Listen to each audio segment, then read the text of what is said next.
Hey, thanks for clicking on this video. I promise it'll be worth your time. I'm basically ranking all the episodes from season 1 of Regular Show by regularity. It's going to be the most regular episode first, and then as the video gets on, it's going to get more irregular, I guess. You know, it's going to be wild, a little bit kooky, crazy, nutso. Also, if y'all get me to 10K subscribers by the end of the year, I'm getting a tattoo of my YouTube channel on me somewhere. So that'd be pretty cool if y'all could help me out with that. But other than that, let's get into the video, man.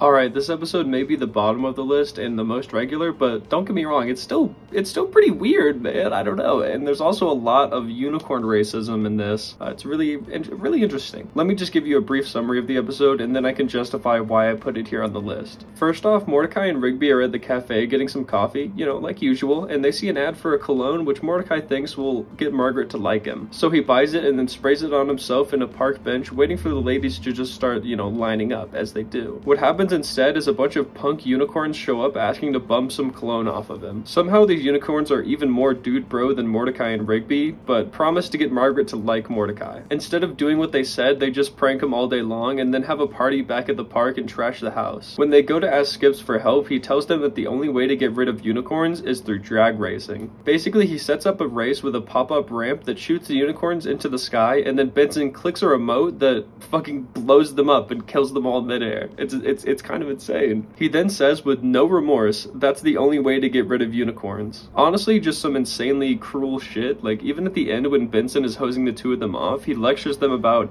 you know, you shouldn't hang around their kind. And yeah, it is still a pretty wild episode, but relative to everything else, there's nothing too crazy that happens. I mean, there's unicorns, that's pretty wild, they trash the park, yada yada, they blow up, you know, crazy, right?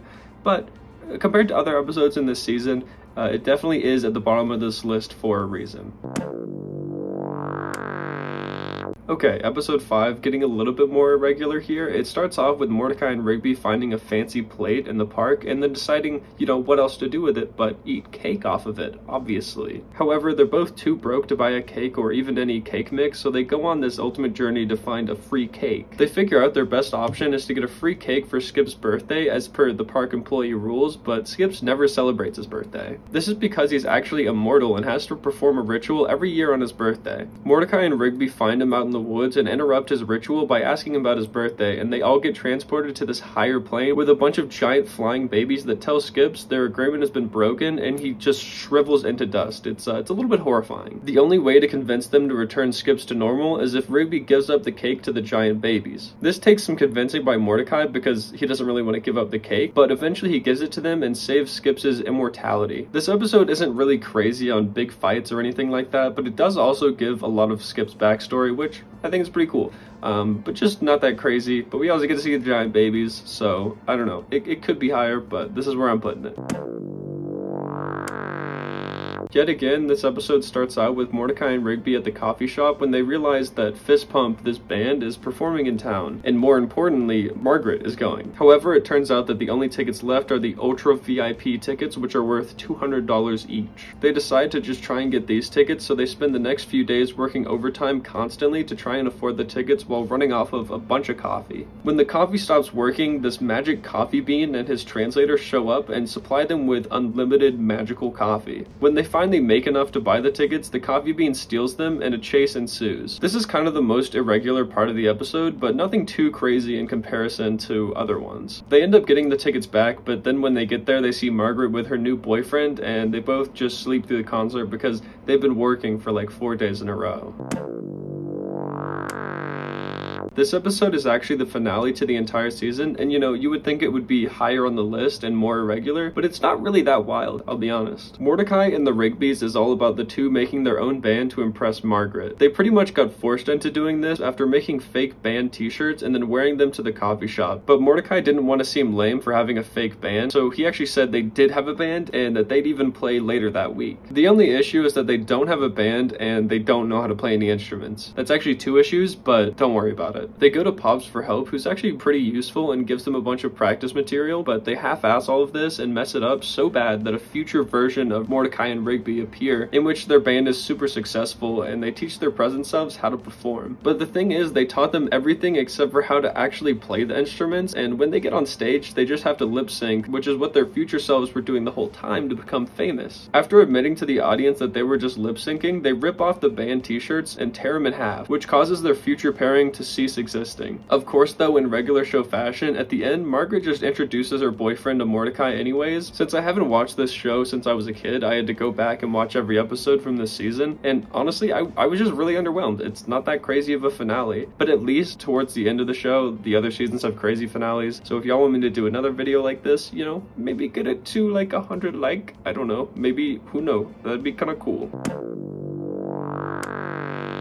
Okay, funnily enough, this is actually the penultimate episode in the season. I don't know if I used that right, but it's basically the second to last one, okay? It starts out normal enough with Mordecai and Rigby working at the snack stand as their park duty. They're bored as can be until Pops comes by and says if they're working there, they can eat all the snacks they want. Once they feel sick from eating so much, Mordecai eats a salad to feel better, but Rigby goes the other way and just keeps on grubbing on more food. Mordecai warns him that if he keeps eating like this, his body will give up on him. Rigby ignores this, of course, until his body starts moving on its own, until pulling the consciousness out of his body as this weird green slime that contains Rigby's soul. And the green slime is just left alone as his body just kind of goes wandering off. Obviously, he's too arrogant to admit that this is a bad thing and just keeps on eating as the green slime. So Mordecai goes to get Skip's help as per usual. He says that if they don't get Rigby's body back by midnight, they'll be separated forever. Because Rigby looks like a bucket of throw up, he eventually gets lost and thrown into the garbage truck, where he meets a basketball of consciousness just like him, who decides to seek out and steal Rigby's body because it can still be possessed by anybody. The other consciousness, which was previously a bodybuilder, goes through with stealing Rigby's body when he finds it. After a big fight over the bodybuilder's consciousness is flown out of the body and into a playground slide. Rigby then gets his body back, even if by this point it's been all beaten up and just absolutely mangled, but now he's got his body back and it's okay. Dude,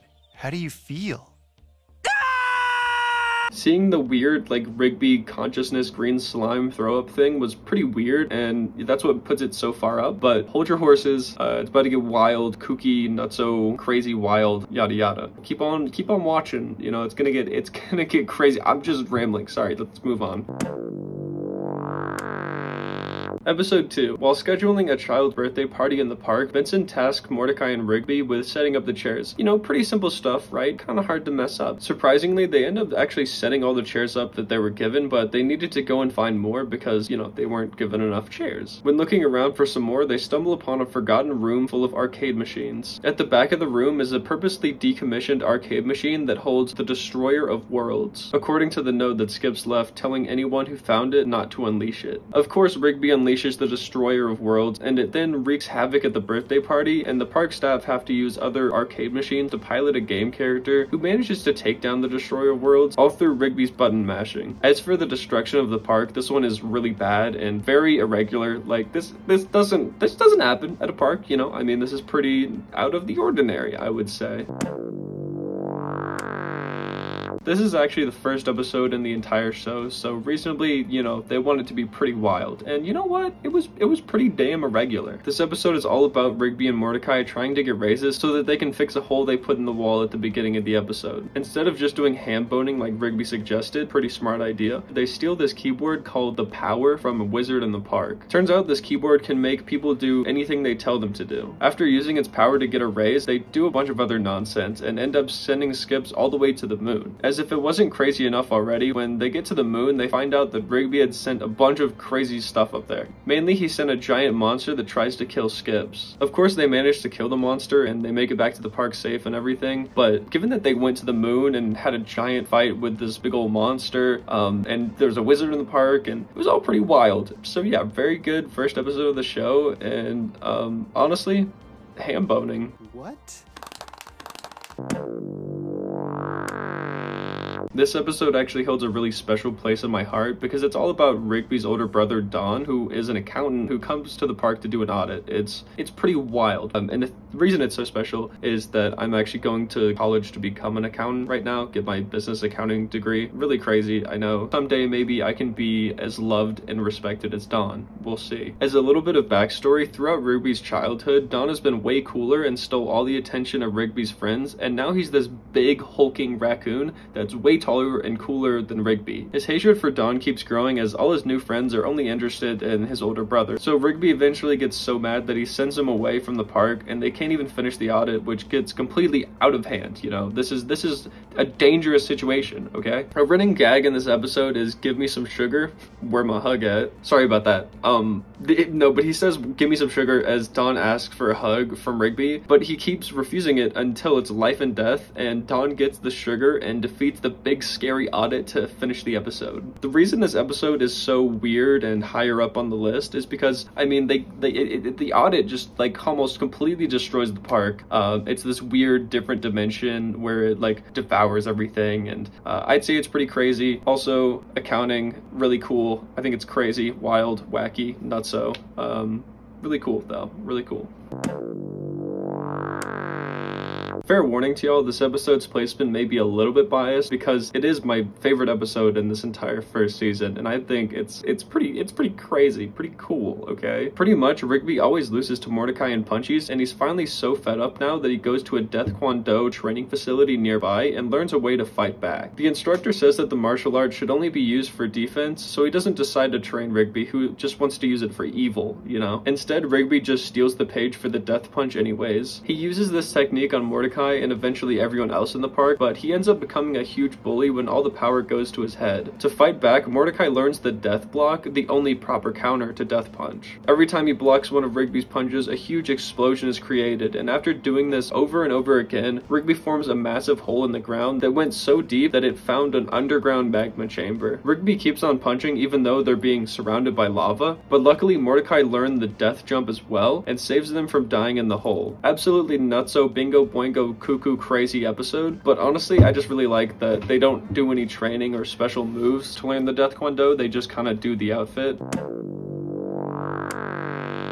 Okay, yet again, I'm a little bit biased on this episode. It's like my second favorite in the season, so the placement might be a little bit wrong, maybe, technically, I don't know. But then again, it's my channel, so fucking blow me. I don't know. Basically, it starts out with Benson celebrating at the park by buying everyone some premium hot dogs, which Rigby, of course, goes and burns right in the next scene. Rigby goes all throughout the episode messing things up and saying, "Dude, I can fix it," to then go on and mess things up even more. This leads them to go to this creepy-ass meat locker downstairs to look for some more hot dogs, where they accidentally lock themselves inside and get stuck in there. Right before almost freezing to death, Rigby finds some talking hot dogs that can actually take them out of the meat locker, but the trade is that all the hot dogs want to get eaten to fulfill their prophecy. These hot dogs are kind of just like the guys from Sausage Party and live to be eaten, you know? However, it turns out these guys were just lying to get outside of the meat locker.